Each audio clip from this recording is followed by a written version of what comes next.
सपा नोएडा से उनकार भरने को तैयार, ब्रजभूषण की बेटी का दिखेगा दम, अपनी सरकार को घेरा तो हर कोई चौंका। जानिए क्या है अंदर की कहानी, क्या अखिलेश यादव देने जा रहे हैं टिकट, अंदर ही अंदर क्या हुई है डील। बहुत ज्यादा काबिल है शालिनी सिंह, उनकी ये 5 खासियत आपको कर देगी हैरान। जो लोग ब्रजभूषण सिंह को शांत समझ रहे थे, उन्होंने अब ऐसा काम कर दिया है जिसने बीजेपी खेमे में भूचाल चला दिया है। एक और जहां ब्रजभूषण ने मजदूरों के हक की आवाज को उठाया, तो वहीं दूसरी ओर ब्रजभूषण सिंह की बेटी ने भी अपनी ही सरकार को कटघरे में खड़ा करते हुए हलचल पैदा कर दी है, जिसके बाद चारों ओर शालिनी सिंह की चर्चा हो रही है। सवाल उठ रहा है कि क्या सपा के साथ वो नोएडा में चुनावी मैदान में उतरने वाली है और क्या इसके पीछे कोई बड़ी सियासी रणनीति चल रही है, क्योंकि जिस तरह से हाल ही में उन्होंने मजदूर मुद्दे पर अपनी ही व्यवस्था पर सवाल उठाए हैं, उसने इस चर्चा को और तेज कर दिया है। क्या सच में शालिनी सिंह को अखिलेश यादव टिकट देने जा रहे हैं? आखिर कौन सी ऐसी डील है जिसको लेकर सब नजर गड़ाए हुए हैं? चलिए आपको सब बताते हैं। दरअसल इस पूरी कहानी की शुरुआत उनके उस बयान से होती है जिसमें उन्होंने नोएडा के हालात को लेकर प्रशासन और व्यवस्था पर सीधे सवाल खड़े कर दिए। माना जा रहा है कि यह बयान सिर्फ एक सामाजिक प्रतिक्रिया नहीं बल्कि एक राजनीतिक संकेत की तरह था, क्योंकि जब कोई राजनीतिक परिवार से जुड़ा चेहरा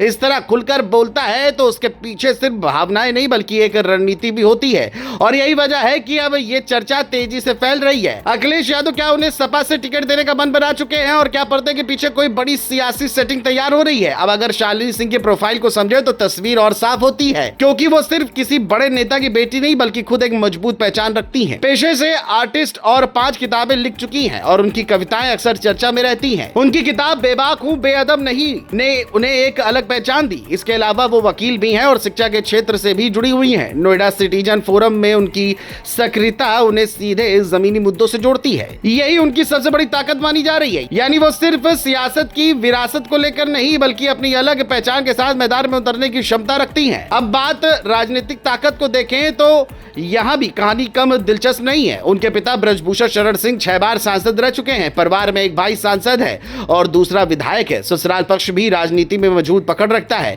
ऐसे में शालिनी सिंह के पास अनुभव भले ना हो लेकिन राजनीतिक समझ और नेटवर्क भरपूर है। यही वजह है कि अगर वो मैदान में उतरती हैं तो मुकाबला सीधा और कड़ा हो सकता है, क्योंकि उनके पीछे एक मजबूत सियासी बैकग्राउंड खड़ा नजर आता है। सबसे बड़ा सवाल यही है कि अगर सपा उन्हें टिकट देती है तो क्या वो भाजपा के मजबूत किले को चुनौती दे पाएंगी, क्योंकि नोएडा सीट फिलहाल पंकज सिंह के पास है जो राजनाथ सिंह के बेटे हैं। यानी मुकाबला सिर्फ 2 उम्मीदवारों का नहीं बल्कि 2 बड़े राजनीतिक परिवारों का बन जाएगा। यही इस चुनाव को और दिलचस्प बना सकता है। यहाँ सिर्फ जीत हार का सवाल नहीं होगा बल्कि ये प्रतिष्ठा और प्रभाव की सीधी लड़ाई बन सकती है। हालांकि सच्चाई का दूसरा पहलू भी उतना ही अहम है। सूत्रों के मुताबिक अभी तक शालिनी सिंह के चुनाव लड़ने की कोई आधिकारिक पुष्टि नहीं हुई है, लेकिन राजनीति में जहां धुआं उठता है वहां आग जरूर होती है। और जिस तरह से उनका नाम उछला है उससे ये तो तय है कि आने वाले समय में वो राजनीति में बड़ी भूमिका निभा सकती हैं। देखा जाए तो ये पूरी कहानी सिर्फ एक नाम की चर्चा नहीं बल्कि बदलते राजनीतिक समीकरणों की झलक है। जहां एक तरफ सपा नए चेहरों की तलाश में है, वहीं दूसरी तरफ भाजपा अपने गढ़ को बचाने में जुटी है। ऐसे में शालिनी सिंह जैसे चेहरे इस लड़ाई को और दिलचस्प बना सकते हैं।